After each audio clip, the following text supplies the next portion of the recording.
በዓለም ላይ ከ300 ሚሊዮን በላይ ሪቴል ትሬደሮች ይገኛሉ። እንግዲህ ይሄ ቁጥር የተለያዩ ሚም ኮይኖች ከማምጣታቸው በፊት የነበረ ቁጥር ነው።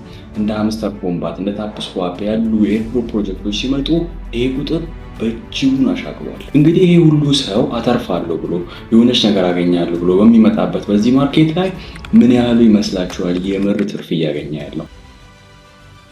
እሺ ዛሬ በትሬዲንግ ኢንዱስትሪ ውስጥ ከሚገኙ ትሬደሮች መካከል ምን ያህሉ ኮንሲስተንትሊ ገንዘብ እየሰሩ እንዳሉ፣ ምን ያህሉ ደግሞ ኮንሲስተንትሊ ገንዘብ እየከሰሩ እንዳሉ፣ በተለያዩ ስቴጆች ያሉ ትሬደሮችን ባህሪያቸውን፣ መገለጫዎቻቸውን፣ ምን ሚነሮች እንዳረጋቸው፣ ምን ሉዘሮች እንዳረጋቸው፣ ምን ሚዲያከር እንዳረጋቸው አንድ በአንድ እንመለከታለን። አብራችን ቆዩ። እሺ በመጀመሪያ ከሉዘሮች ካታጎሪ ነው የምንጀምረው። እነዚህ ወደ 80% የሚሆኑ የኢንዱስትሪ ቮሉም ይዛሉ። እንግዲህ እነዚህ ሉዘሮች ስንላቸው ምንም አይነት ገንዘብ ከማርኬቱ ሰርተው የማያውቁ ምናምን አይነት ሰዎች አይደሉም የምንላቸው። ነገር ግን ሲስተማቸው የእነሱ ፐርሰናሊቲ ከማርኬቱ በቋሚነት ገንዘብ ጀነሬት ማድረግ የማይችል አይነት ሰዎች ሲሆኑ ሉዘሮች የምንላቸው። ምን አይነት ትሬደሮች ናቸው በዚህ ካታጎሪ ውስጥ የሚገኙት ብለን ስንመለከት የመጀመሪያዎቹ ለስ ኤክስፒሪየንስ ሊሆኑ አይነት ሰዎች ናቸው። በማርኬት ውስጥ ምንም ኤክስፒሪየንስ የሌላቸው፣ ብዙ ነገር አይተው የማያውቁ፣ ብዙ ዊኖችን ብዙ ሉዞችን ኤክስፒሪየንስ አድርገው የማያውቁ ሰዎች የሚወዳደሩት ብዙ ኤክስፒሪየንስ ካላቸው አይነት ሰዎች ጋር ነው ወደ ማርኬቱ ስንመጣ። ስለዚህ ለስ ኤክስፒሪየንስ የሆኑ ሰዎች በሉዚንግ ካታጎሪ ውስጥ ይካተታሉ። ሁለተኛው ደግሞ ለስ ኢንስፓየርድ የሆኑ ሰዎች ወይም ደግሞ ለስ ኢንትረስትድ የሆኑ ሰዎች ደግሞ አሉ። እነዚህ የሆነ ማርኬቱ ላይ ገንዘብ ይሰራ ሲባል ስለሰሙ፣ ቢትኮይን ይሄን ያህል ገንዘብ ሆኗል ወይም ቢትኮይን በዚህ አይነት ጨምሯል ምናምን ሲባል ስለሰሙ ገንዘባቸውን አምጥተው ማርኬቱ ላይ ኢንቨስት የሚያደርጉ አይነት ሰዎች ናቸው። ማርኬቱ እንዴት እንደሚሰራ ኢቭን ገንዘባቸው እንኳን ፕሮፊቱን እንኳን እንዴት እንደሚሰሩ ምንም የማያውቁ፣ ነገር ግን በቃ ሰዎች ሲናገሩ ስለሰሙ ገንዘባቸውን አምጥተው ኢንቨስት የሚያደርጉ አይነት ሰዎች አሉ። እነዚህም በሉዘር ካታጎሪ ውስጥ እንከተታቸዋለን። ሶስተኞቹ ደግሞ ለስ ዴዲኬትድ የሆኑ ሰዎች። እነዚህ እንኳን የሚመጡት ከሶሻል ሚዲያ ነው። የሆነ ሰው የዚህን ያህል ብር መኪና ገዛው ምናምን እያለ ብራክ ሲያደርግ ይሰማሉ። ከዛ በመቀጠል ይመጣሉ ወደ ማርኬቱ። ምንም አይነት ስራ መስራት አይፈልጉም። በጣም በትንሽ ኢንፑት ትላልቅ አውትፑቶች ማግኘት ይፈልጋሉ። እንዲህ አይነት ሰዎችን በሉዚንግ ካታጎሪ ውስጥ ይካተታሉ። እሺ ይሄን ያህል በዚህ ካታጎሪ ውስጥ ስለሚገኙ ትሬደሮች ካለን፣ አሁን ደግሞ ለምንድን ነው እነዚህ ሰዎች ሉዝ የሚያደርጉት? ለምንድን ነው ገንዘብ እየከሰሩ ያሉት ኮንሲስተንትሊ የሚለውን ነገር እንመልከት። የመጀመሪያው ሉዝ ለማድረጋቸው እንደ ምክንያት የምናነሳው ሲስተማቸውን ወይም ደግሞ ኤጃቸውን ነው። ማርኬቱ ላይ ትሬድ ሲያደርጉ የሚጠቀሙት ሲስተም ሁለት ነገር ሊሆን ይችላል። የመጀመሪያው የማይሰራ ሲስተም ሊሆን ይችላል። ሁለተኛው ደግሞ ጭራሽ ምንም ሲስተም ላይኖራቸው ይችላል። በቃ ዝም ብሎ ደስ ሲላቸው ባይላሉ፣ ደስ ሲላቸው ሲሄዳሉ። ጀስት ሎተሪ እንደማቁረጥ ማለት ነው። በቃ የእድል ጨዋታ ይጫወታሉ ማለት ነው። ሲስተም ጋር ስንመጣ ችግር ካለ ሉዘር ለመሆናቸው እንደ ትልቅ ምክንያት ይነሳል። ሁለተኛው ደግሞ ስኪል ከሌላቸው ነው። ላክ ኦፍ ስኪል በጣም አስፈላጊ ነገር ነው። ትሬዲንግ ላይ በጣም በብዙ ዳይሬክሽን ስኪል መሆን ያስፈልጋል። ኢሞሽናሊ ስኪል መሆን ያስፈልጋል። ሳይኮሎጂካሊ ስኪል መሆን ያስፈልጋል። ቴክኒካሊ ስኪል መሆን ያስፈልጋል። ፋንዳሜንታሊ ስኪል መሆን ያስፈልጋል። ሪስክ ማኔጅመንት ላይ፣ አካውንት ማኔጅመንት ላይ ስኪል መሆን ያስፈልጋል። እነዚህ ራሳቸውን የጣሉ በጣም ትላልቅ ዘርፎች ናቸው። እነዚህ ሁሉ ላይ ስኪል መሆን ይጠይቃል። ትሬዲንግ እንደሌላ ቢዝነስ አይደለም። የሆነች ነገር ላይ ስኪል ከሆናችሁ በቃ ጎበዝ ትሆናላችሁ፣ ትርፋማ ትሆናላችሁ፣ ሰክሰስፉል ትሆናላችሁ እና የሚባል አይነት ቢዝነስ አይደለም። እነዚህ ዳይሬክሽኖች ላይ ምንም አይነት ስኪል ከሌላቸው አሁንም ሉዘር ለመሆናቸው እንደ ትልቅ ምክንያት ልናነሳው እንችላለን። ሶስተኛ ደግሞ if they only care about the money፣ ስለ ብሩ ብቻ ከተጨነቁ እና ሌላው ነገር ምንም የማያስጨንቃቸው ከሆነ ፕሮሰሳቸው፣ ቢልድ የሚያደርጉት ስኪል፣ ቢልድ የሚያደርጉት ሲስተም፣ አካውንታቸው ምንም የማይጨንቃቸው ከሆነና የሆነ ቀን እድለኛ ሆነው ገንዘብ ጀነሬት ካደረጉ በቃ እነሱ ጥሩ ናቸው፣ ምንም አይመስላቸውም።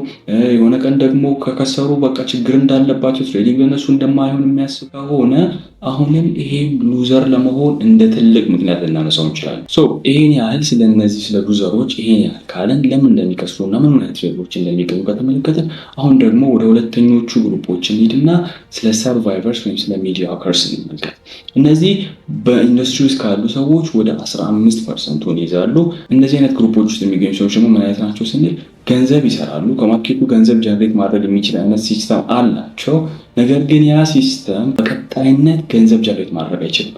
በሆነ ማርኬት ኮንዲሽን ገንዘብ ይሰራሉ፣ በሆነ ማርኬት ኮንዲሽን ደግሞ ገንዘብ አይሰሩም። የሆነ ጊዜ ላይ ገንዘብ ሲሰሩ፣ የሆነ ጊዜ ላይ ገንዘብ ሲከስሩ ታቅ አድርገው ሁልጊዜ በቃ ከማርኬቱ ኮንሲስተንት የሆነ ገንዘብ ጀነሬት ማድረግ የማይችሉ አይነት ሰዎች ይቀራሉ ማለት ነው። ሚዲዮከር ግሩፕ ውስጥ የምንመለከታቸው ሰዎች የዴዲኬሽን ወይም የኢንትረስት ችግር የለባቸውም። እነዚህ ሰዎች ጋራ ትልቁ ችግር ምን ላይ እንደሚሰሩ ምን ላይ ፎከስ ማድረግ እንዳለባቸው የዳይሬክሽን ችግር የምንመለከተው እነዚህ ሰዎች ጋር ምን ማለት ነው? ኢንትረስት አላቸው፣ ማርኬት ላይ ማድረግ ይፈልጋሉ፣ ነገሮችን ኢምፕሩቭ ማድረግ ይፈልጋሉ፣ ስኪሎችን ዲቨሎፕ ማድረግ ይፈልጋሉ። ነገር ግን የማያውቁት ነገር ምንድነው? በምን ዳይሬክሽን መሮጥ እንዳለባቸው፣ ምን አይነት ስኪል ዲቨሎፕ ማድረግ እንዳለባቸው፣ ምን ላይ ፎከስ ማድረግ እንዳለባቸው ነው የማያውቁት ወይም የማይረዱት ማለት ነው። ምን አይነት ስራዎችን ቢሰሩ ትርፋማ ሊያደርጋቸው እንደሚችል ነው የማያውቁት። እንደዚህ አይነት ስቴጆች ያሉ ትሬደሮችን እኔ ብዙ ጊዜ ሬኮመንድ የማደርገው ነገር ምንድነው? ሄደው ሜንቶር ቢያገኙ ወይም ጋይድ የሚያደርጋቸው አይነት ሰው ቢያገኙ። ጋይድ የሚያደርጋቸው አይነት ሰው ግን ሰክሰስፉል የሆነ ከማርኬቱ በትክክል ገንዘብ መስራት የሚችል ሲስተም ያለው አይነት ሰው ቢሆን ያ ሰው ይረዳቸዋል። እነዚህ ሰዎች ሚዲዮከሮች ወይም ሰርቫይቨሮች ለምንድን ነው የማያሸንፉት? ለምንድን ነው እያሸነፉ አይደሉት የሚለውን ደግሞ የመጀመሪያው አሁንም ሲስተማቸው ወይም ኤጃቸው። እነዚህ ሰዎች ምንድነው ችግራቸው? ሲስተም አላቸው፣ ችግር የለውም፣ ስትራቴጂ ምናምን አላቸው የሚጠቀሙት። ነገር ግን ችግሩ ምንድነው? ዳይናሚክ የሆነ ማርኬት ላይ ሪጅድ የሆነ ሲስተምን ይዘው መጥተው ትርፋማ ለመሆን ይጠራሉ። ችግራቸው ይሄ ነው። በቃ የሆነ ማርኬት ኮንዲሽን ላይ ጥሩ ነው ይሰራል፣ ያ ሲስተም ስትራቴጂ ምናምን ጥሩ ነው፣ ገንዘብ ይሰራል። ነገር ግን የሆነ ጊዜ ላይ ደግሞ ያ ሲስተም ወይም ያ ስትራቴጂ ገንዘብ አይሰራም። ምክንያቱም ማርኬቱ ስለሚቀያየር። ሁልጊዜ የሆነ አይነት ሪጂድ የሆነ ሪሊጂየስ የሆነ ሲስተም ሪሊጂየስ የሆነ አስተሳሰብ ይዤ መጥቼ አሸንፋለሁ ማለት ዘበት ነው የሚሆነው። እንዲህ አይነት ሲስተም ስላላቸው ነው ሚዲዮከር ወይም ሰርቫይቨር እንዲሆን ያደርጋቸው። ሁለተኛው ደግሞ የግሮዝ ወይም ደግሞ የእድገት ፕሮብለም። እነዚህ ሰዎች በጣም ትልቅ ችግራቸው ነገሮችን ኢምፕሩቭ ማድረግ፣ ማሻሻል፣ ማደግ፣ ራሳቸውን ማሳደግ፣ የተለያዩ እውቀቶችን መሰብሰብ፣ ስኪላቸውን ማሳደግ አያውቁም ጭራሽ። ይሄ ነው በጣም እንደ ትልቅ ችግር የማነሳው። ሚዲዮከር ወይም ሰርቫይቨር ለመሆናቸው ትልቁ ችግር ሁልጊዜ እዛው ያሉበት ስቴጅ ላይ ናቸው። ዛሬ ዓመትም እዛው ናቸው፣ ዛሬ የምትመጡ እዛው ናቸው፣ ቀጣይ ዓመትም እዛው ነው የሚሆኑት። ሁልጊዜ እዛው አይነት ፖይንት ላይ ነው የሚሆኑት። ሚዲዮከር ለመሆናቸው ወይም ሰርቫይቨር ለመሆናቸው እንደ ትልቅ ምክንያት ላነሳው የምችለው ደግሞ አንደኛው ይሄ ነው። እሺ ይሄን ያህል ስለ ሚዲዮከሮች ከተመለከትን ደግሞ አሁን ደግሞ ወደ ሶስተኞቹ ግሩፖች እንሂድና ለዊነሮች ያሉትን ነገሮች በሙሉ እንመልከት። ዊነሮችም የምንላቸው ሰዎች በቀጣይነት ከማርኬቱ ገንዘብ ጀነሬት ማድረግ የሚችሉ አይነት ሰዎች ናቸው። የሆነ ሉዚንግ ፔሪድ የሌላቸው አይነት ሰዎች ማለት አይደለም። ሉዚንግ ዊኮች ሉዚንግ መንዞች ሊኖራቸው ይችላል። ነገር ግን አሴሆል ትሬዲንግ ሲስተማቸውን ስንመለከት ከትሬዲንግ ገንዘብ ጀነሬት ማድረግ የሚችል ሲስተም እና ማንነት ያላቸው አንድ ሰዎች ናቸው ዊነሮች የምንላቸው። እነዚህ ወደ 5% ኢንዱስትሪ ውስጥ ያለውን ሰው ይይዛሉ። ምን አይነት ትሬደሮች እንደሚገኙባቸው ደግሞ እንመልከት። የመጀመሪያው ኤክስፒሪየንስ የሆኑ ትሬደሮች ናቸው።